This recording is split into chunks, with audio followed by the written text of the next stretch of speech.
Beneath the stars so bright, pull your hat down, make sure your cinch is tight.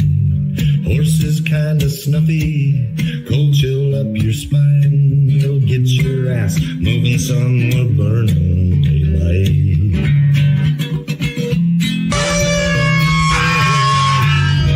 Howdy there, I'm Matt McKinley and we're burning daylight.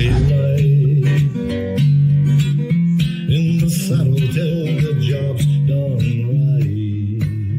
Welcome to Burning Daylight, the only podcast for the working cowboy.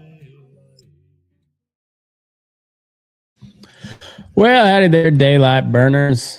Coming at kind of today. Got a late start to, well, not a late start. I just had it was a late going day today. So,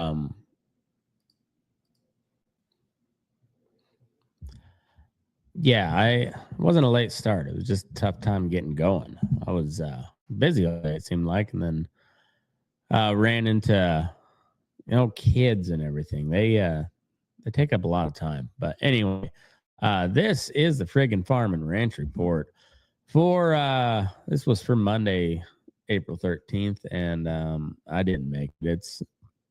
So this is a recap of Monday, April 13th. Well, we walked into the morning with crude oil screaming past $100 a barrel because President Donald J. Trump, decided that a naval blockade of Iranian ports sounded like a good Monday morning activity. The ceasefire lasts about as long as a cheap pair of fence pliers. West Texas crude ripped above 104 intraday before settling down to just under $100 on the close. Still 7% higher than Friday.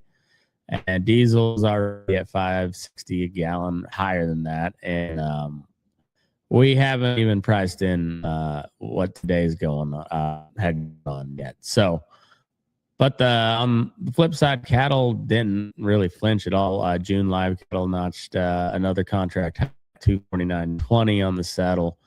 And April contract printed at $251.77, which is an all-time record on the continuous chart.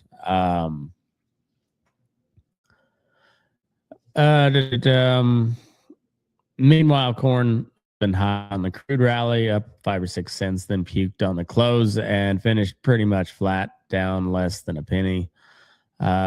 It's classic Monday head fake. Wheat was the winner in the grain market. KC and Chicago both posted double-digit gains on the war bid. Beans got sold. They were down 13.5 cents because apparently nobody told soybeans that there's a war going on. Anyways, it's a don't screw it up market, not a get rich market. And today proved it. So let's go ahead and get into it.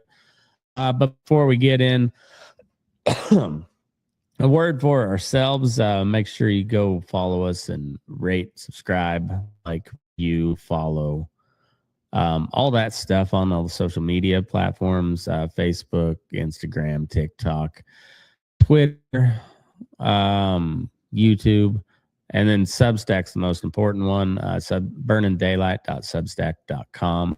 That's where you can preview the new A Man About a Horse app. That is it's a horse valuator and kind of tries to put some sort of sense into the equine market. I think it's pretty cool. It's coming along really nicely, and I'm ready to start doing some testing on it. So I need people to rate their horses and show what they're anyways, just go check it out. burningdaylight.substack.com. And then our sponsor for this segment is Lone Star Stockyards. They're in Wildorado, Texas, outside of Amarillo. So if you're sitting on cattle in this kind of market and you're trying to figure out whether to sell them private or run them through a video sale, or you're just keep staring at them hoping they appreciate like your neighbor's land, don't. Just put them through a real auction in a real barn with real buyers who actually bidding against each other. That's how price discovery works. And Lone Star Stockyards are real people, real competition, and real prices. And you know, if you like what we're doing here on Burning Daylight and the Friggin Farm and Ranch Report, subscribe, share it with your neighbor, and send us your sale reports, and we'll read them all. But anyway, go check out Lone Star Stockyards Tuesday. Just finished up their spring catalog horse sale. Really had a good turnout. Talked to Bill earlier today. Said it was a good sale. So, anyways, go check them out. They're in Wilder, Texas.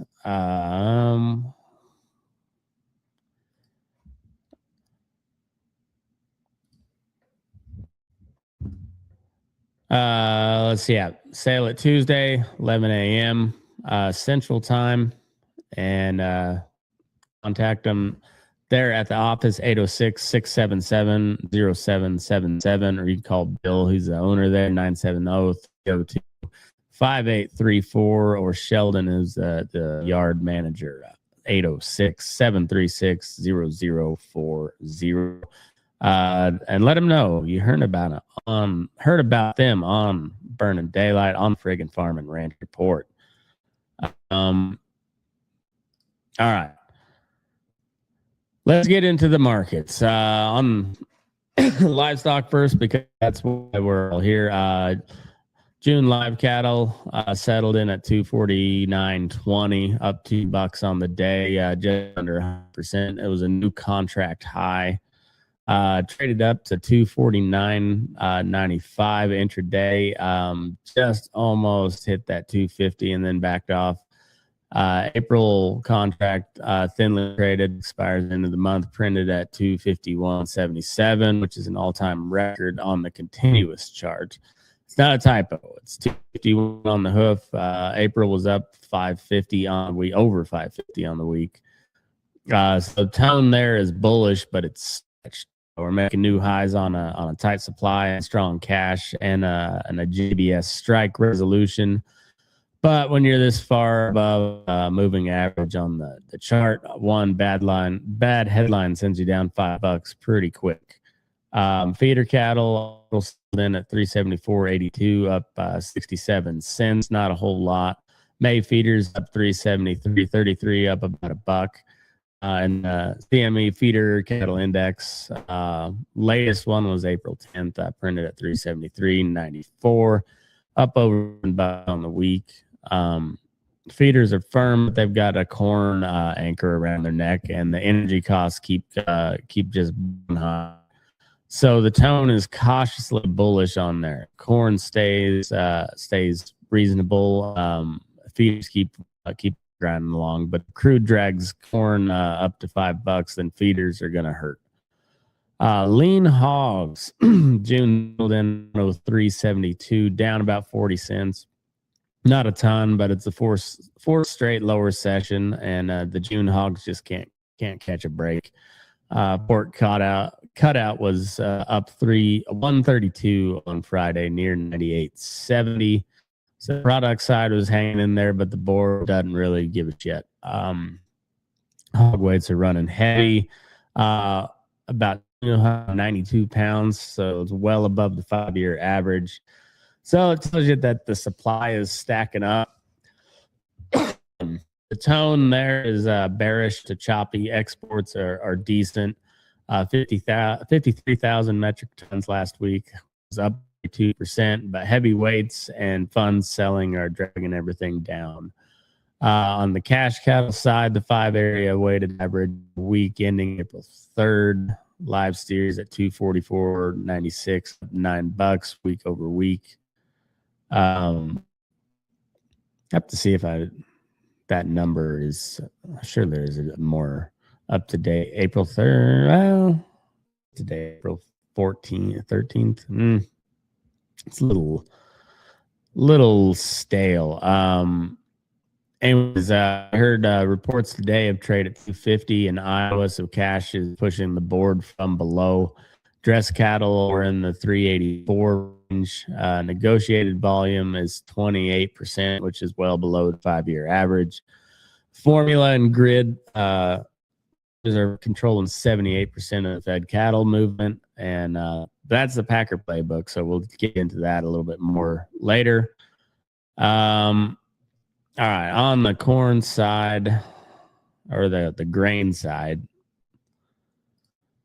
May corn settled in at 440 and a quarter, which is down less than a penny, pretty much flat, but it opened 3.5 cents higher this morning. It traded up to 446 and then bled all the way down back down to 440.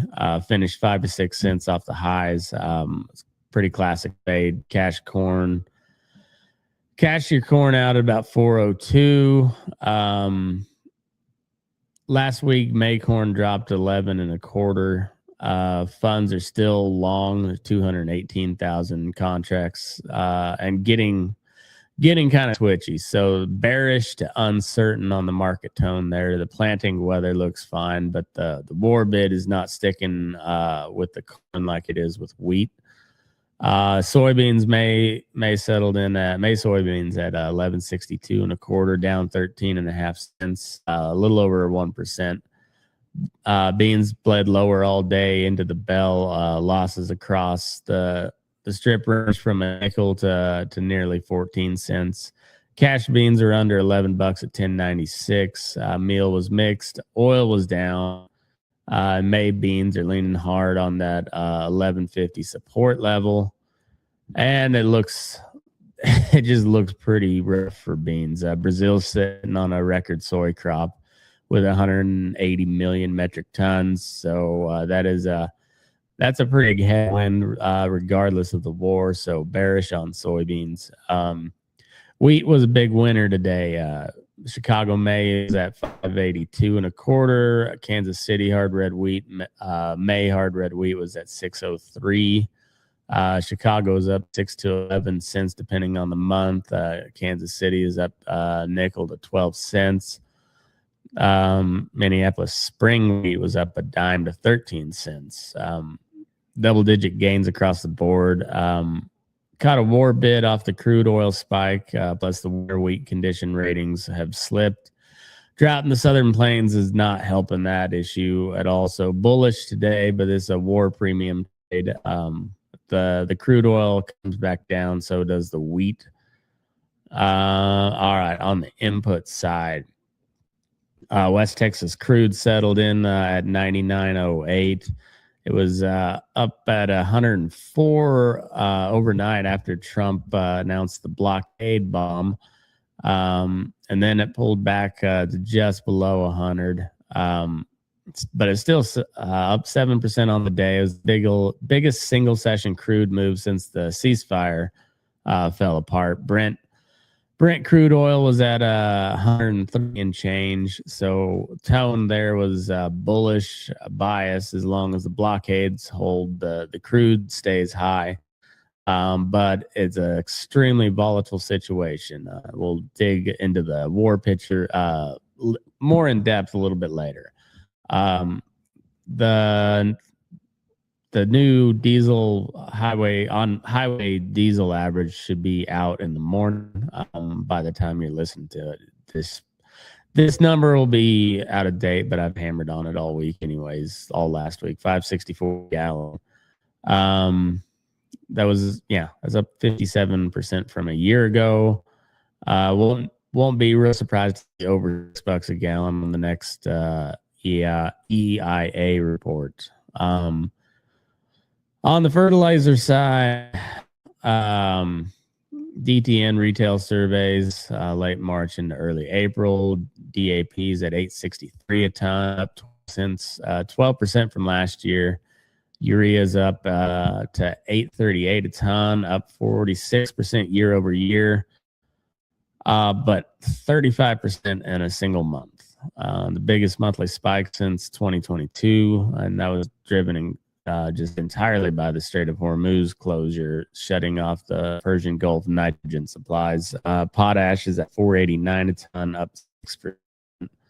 The quietest one in the group there. But fertilizer supply is running about 75% of normal headed in spring planting. So that you can expect some yields to go down.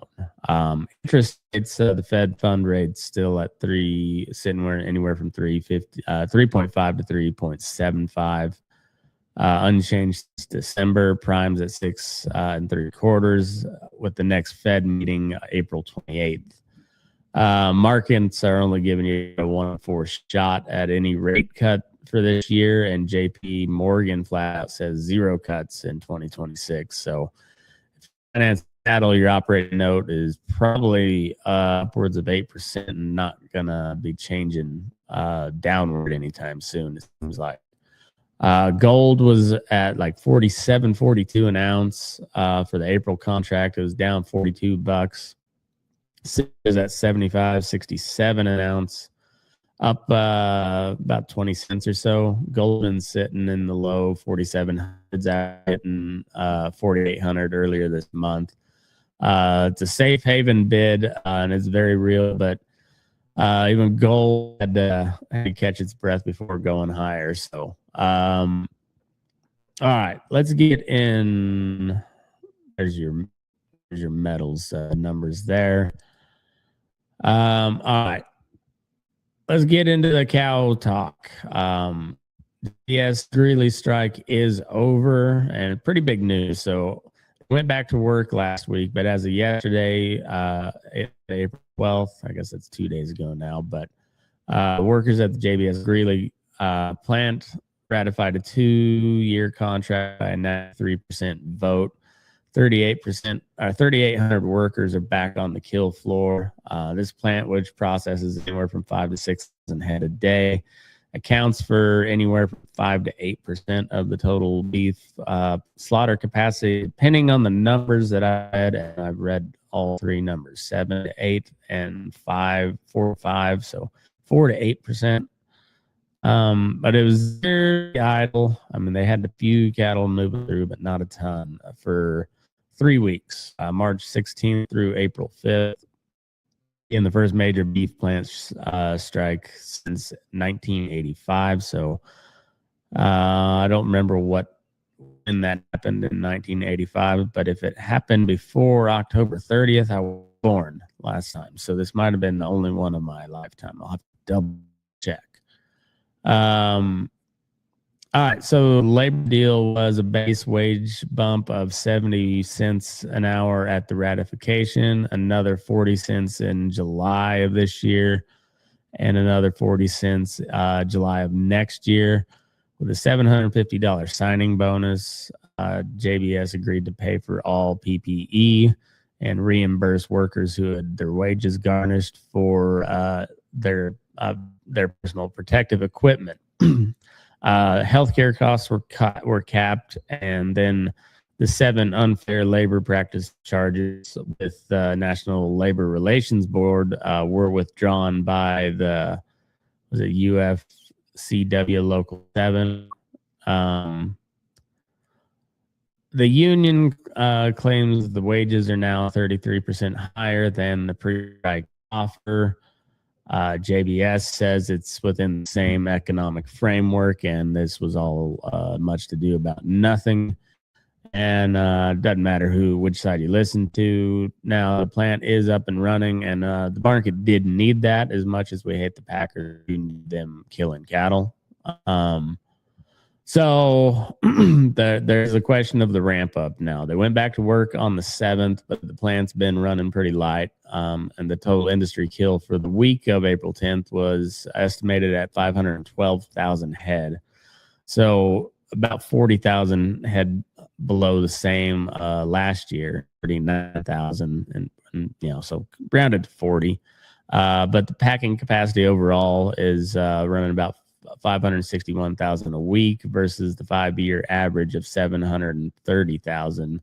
So again, that's about 23% below normal. JBS says they're restoring full operations this week, but it does take time to spin a plant that size back up. All right, on boxed beef is where it gets kind of weird. On today's USDA afternoon cutout, choice was 381.92, up about $1, and select was at 383.64. up to 30. So we've got Select trading at almost $2 over Choice. The spread is a negative 172. So it's an inverted market. Select above Choice for multiple days running now. Tells you that the lean beef is in desperately tight supply. The grinders and the fast food guys are paying up for anything to get their hands on. The 5-day average shows that same inversion. This is not a normal deal, and it reflects the JBS disruption, as well as the tight front end supplies and a cow herd that's the smallest that it's been in decades. So all that to say that your less marbled plainer beef is now for $2 a pound more than your high quality marbled stuff, because we got more of that. We got more fatty beef than we know what to do with, apparently, except sell it. It'll get bought, but they need some lean to make hamburger and stuff. Cash cattle's running hot. So the 5-area average for the week of April 3rd was $244.96. Iowa reportedly hit 250 today. Southern trade at 246 earlier last week, dressed in the 384 range. But the negotiated volume is just bleak. 28% below the 5-year average. Formula and grid trade accounts for 78%. And the actives are captive supplying their way through this market, and negotiated cash discovery is dangerously thin. And so this is why the mandatory price discovery bill, Senate Bill 424, which would require 50% of fed cattle to be bought on a negotiated cash basis, is one of the policy fights of our lifetime. I don't know if that ever gets accomplished, but I don't even know if it's necessarily a good practice economically in the long run. But there has to be something done to address the market concentration on the beef side, as well as the pork and the poultry side. Much worse, but I'm not on the pork or the poultry side. So I'm care about the care about the cattle guy. I really do. That's what I care about. Where was I at? Cattle on feed number.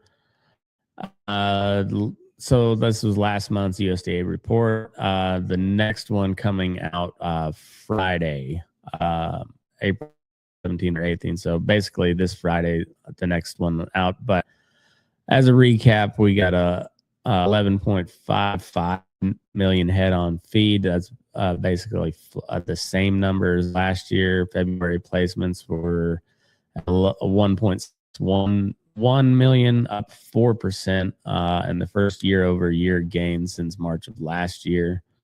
And markings were 1.522 million, down 7%, second lowest February since 1996.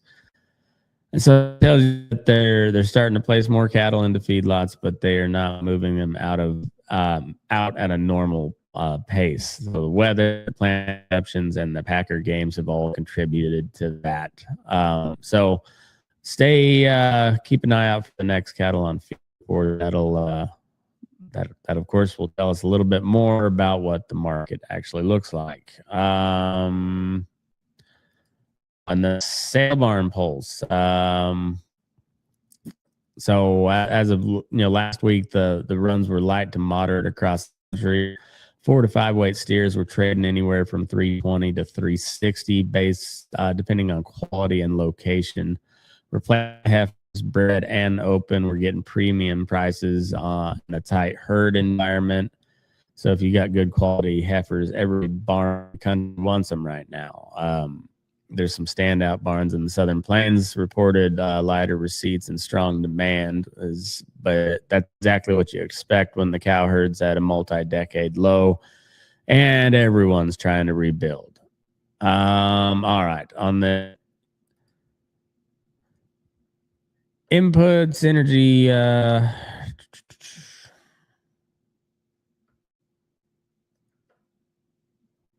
Yeah, on the inputs and energy.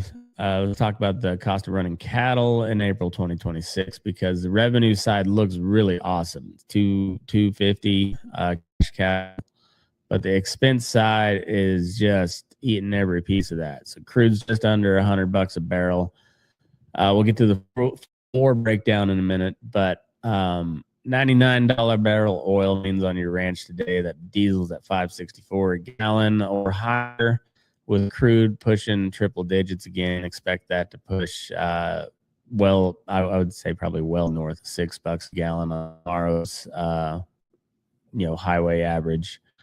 But if you're haying or running a feed truck or hauling cattle, your fuel bill is roughly 60% from a year ago. And last April, diesel was $3.59 an average. It's extra $2 a gallon every mile you're driving down the road. Fertilizer is a story that I hop on a lot, but it still don't get enough attention. Strait of Hormuz is the world's largest fertilizer choke point. The Persian Gulf countries supply 43% of seaborne urea, 44% of seaborne sulfur, and more than a quarter of the global ammonia exports. So when that strait closed in late February, the fertilizer market went haywire. We talked about the urea up to 38 a ton. And on top of that, Russia suspended ammonium nitrate exports, and China blocked phosphorus exports, removing about 25% of the global supply there. The Bureau wrote a letter to the president calling this a production shock threatening national security, and they're not wrong about that. So if you're a cow-calf guy who needs to put up hay this summer, your nitrogen costs just went through the roof. If you're a backgrounder buying corn, the corn prices all have embedded fertilizer costs that's going to show up in the fall. And the war is not just an oil story, it's a feed cost story. And it's going to grind on for ranchers for months, even if peace breaks out tomorrow, because restarting fertilizer production and shipping takes weeks minimum.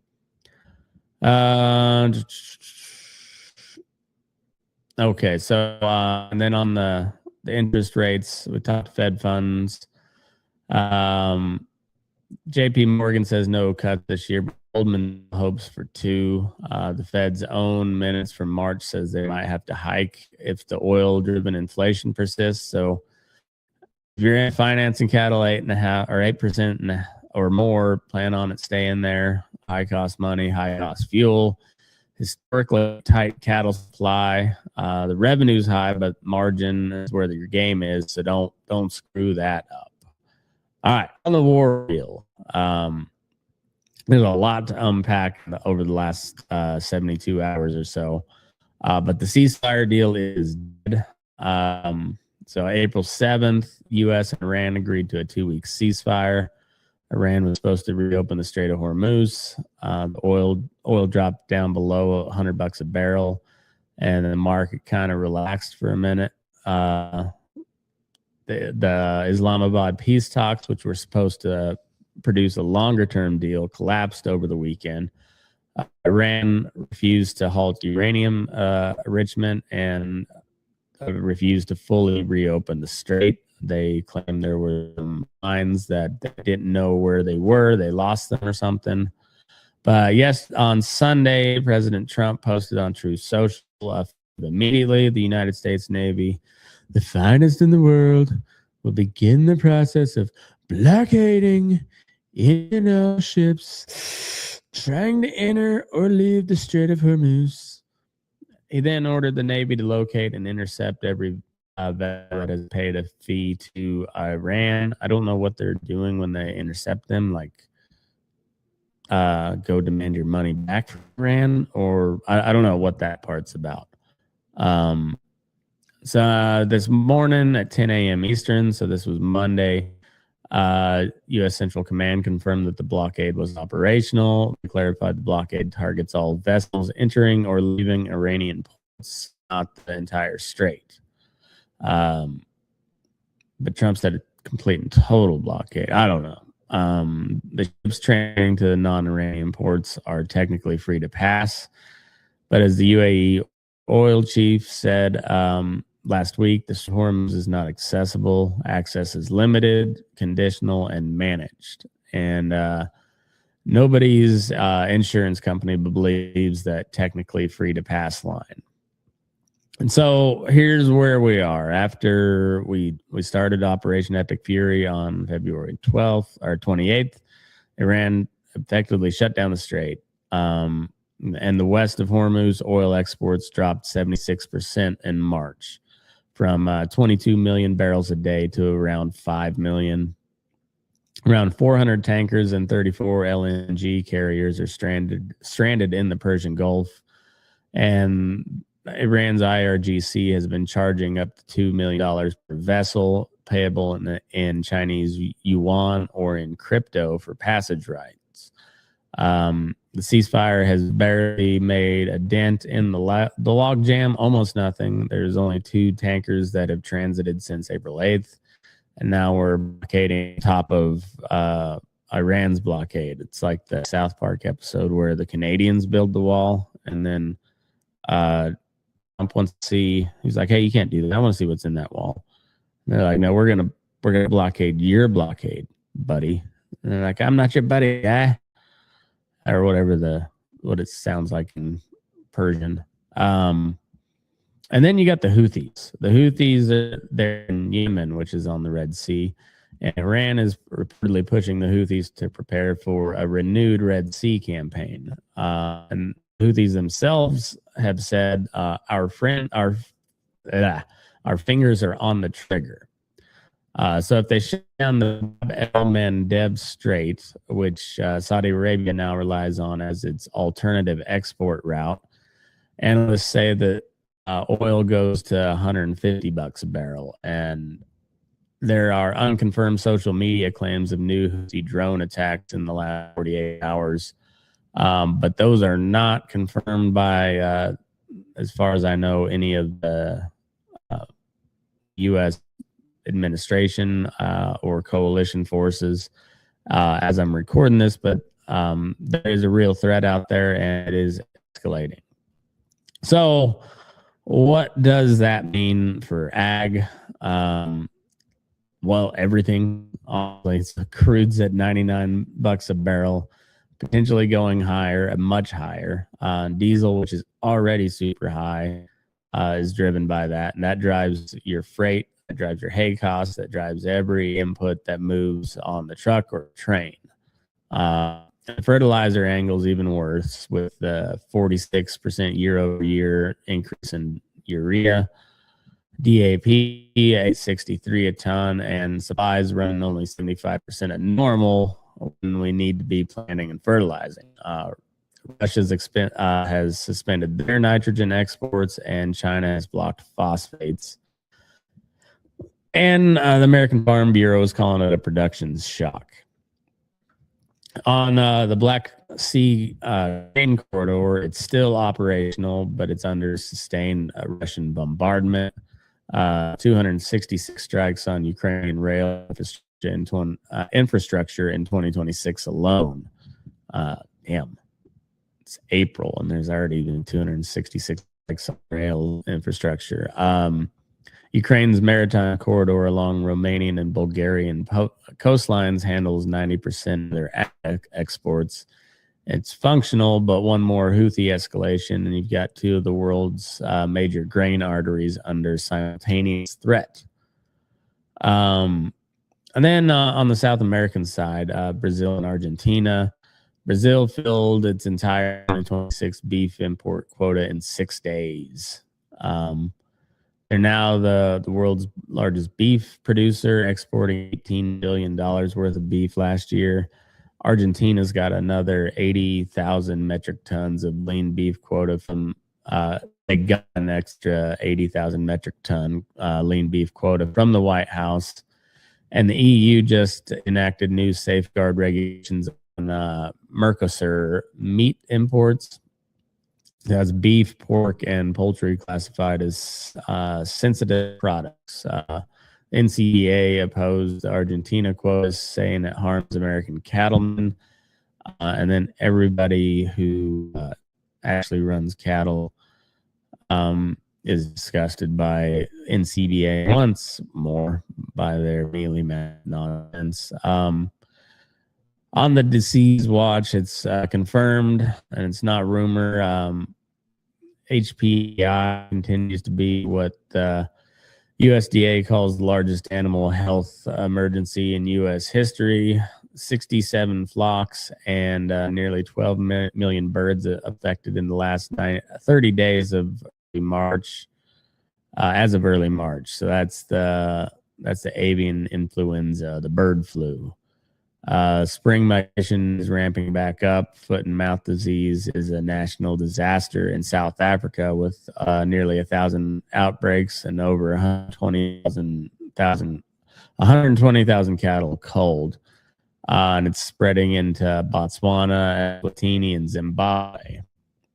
Foot and mouth disease confirmed in China and Greece. And yes, was detected in Spain. None of these are in the U.S., but in a world where Brazil just filled our quota in a week, any disease event that disrupts global protein trade sends ripples straight through our cash cattle market. So just something to take a look at. All right, on the policy and macro side, the Farm Bill, talked about that. It passed out of committee. Chairman Thompson wanted a House floor before Easter. Like Easter came and went, no vote. The Senate hasn't even introduced a draft yet. Senator Boozman reopened SNAP charges, SNAP being the food stamps. Senate Democrats won't move without revising those provisions. 2018 Farm Bill is extended through September 30th, and another extension looks increasingly likely, which means another day of outdated reference prices and safety net programs that were written for a different world. On the grazing side, particularly good news story. We talked about it a little bit on March 31st. USDA Secretary Rawls and Interior Secretary Burgum signed a new memorandum of understanding, MOU, between the Forest Service and the BLM to streamline grazing permits, reduce red tape, expand access to vacant allotments, and promote targeted grazing for wildlife risk reduction. The goal was no net loss of animal unit months on federal land, and the 2026 grazing fee is set at $1.69 per EUM. And if you run cows on federal allotments in the West, this is definitely a step in the right direction. But whether it actually speeds up the permitting process is a whole different question. All right, Colorado River. This is really the underreported story across the West, particularly in agriculture. The 7 Colorado River states, which is Colorado, Wyoming, Utah, New Mexico, Nevada, Arizona, and California, blew through the February 15th deadline for a consensus deal on 2026 water management. Arizona proposed a 27% cut in its allocation. California offered 10%. Upper basin states are looking at potential 40% cuts. Lake Mead and Lake Powell are at capacity with low snowpack. The Bureau of Reclamation's draft environment impact statement has been called potentially unconstitutional by multiple states, and federal intervention is increasingly likely. So if you're running cows anywhere in the West that depends on the Colorado River, which is a lot of you guys that listen,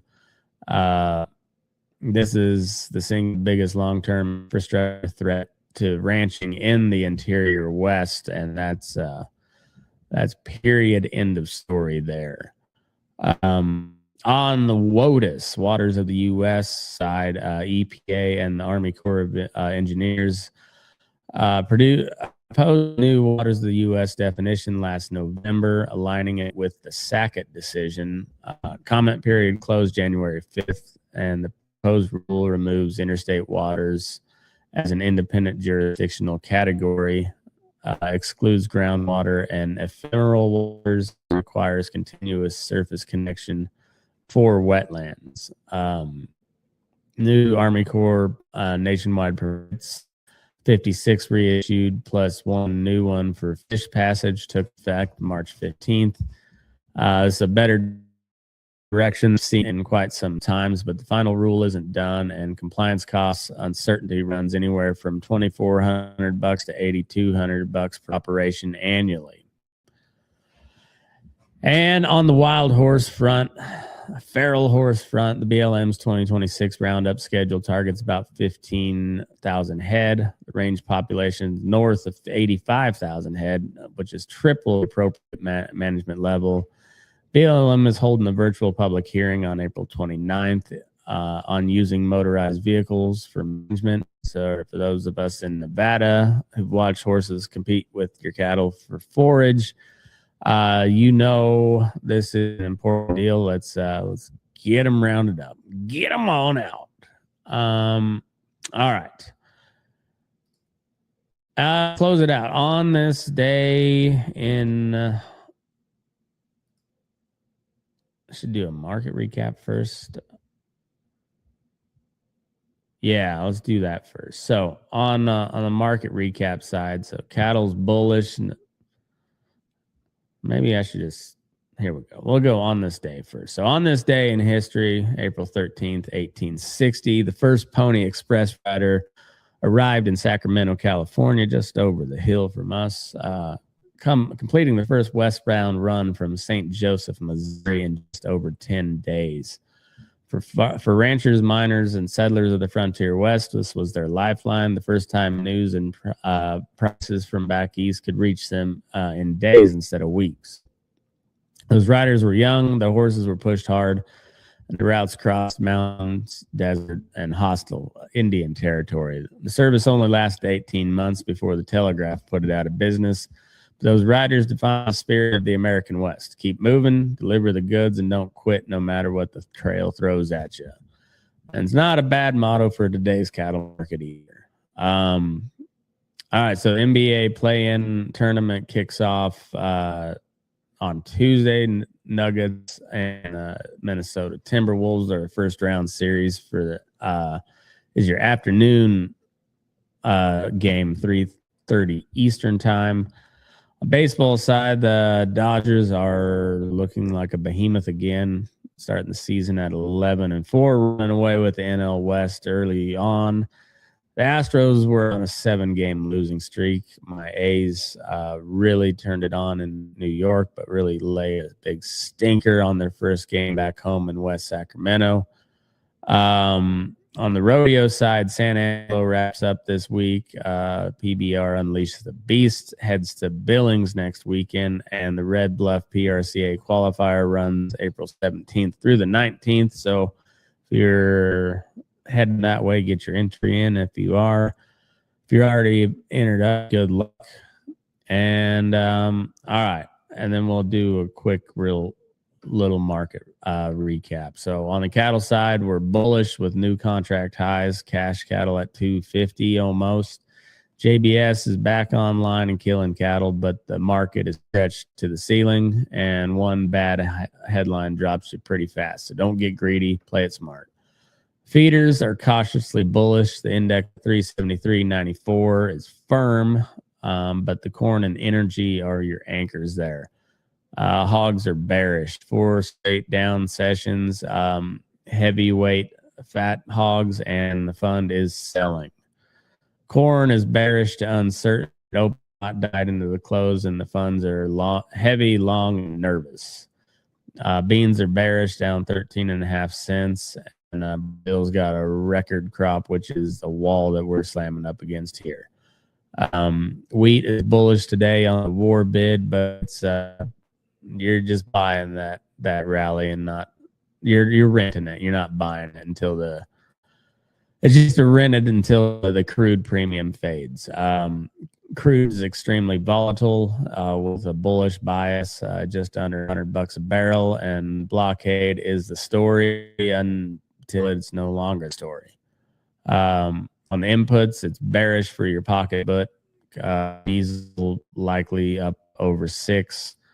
Urea is up 46%. Operating notes are over 8%, and all margin.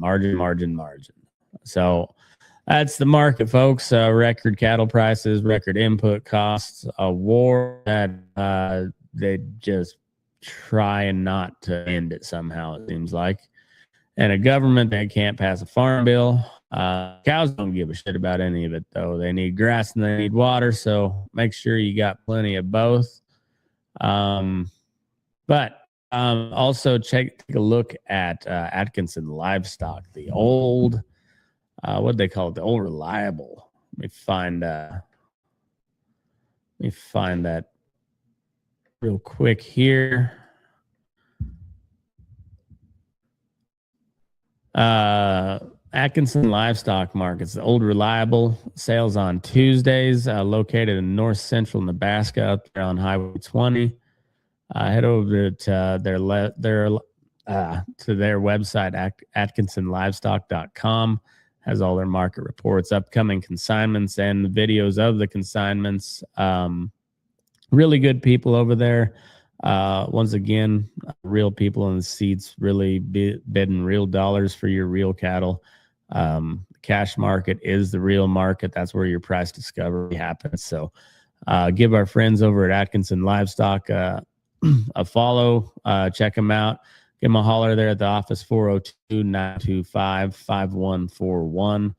Or you can give Wes a holler, 402-340-4225, and go check them out at atkinsonlivestock.com and put your ass in the seat on Tuesday for their sales. So check them out. Thanks to Atkinson Livestock. Big thanks to Lone Star Stockyards out of Wildorado, Texas.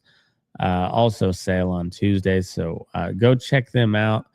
That is the Friggin Farm and Ranch Report for Monday, April 13th, coming to you on Tuesday, April 14th. But I'll have another one at the end at market close on the 14th as well. But on that note, move your ass. We're burning daylight.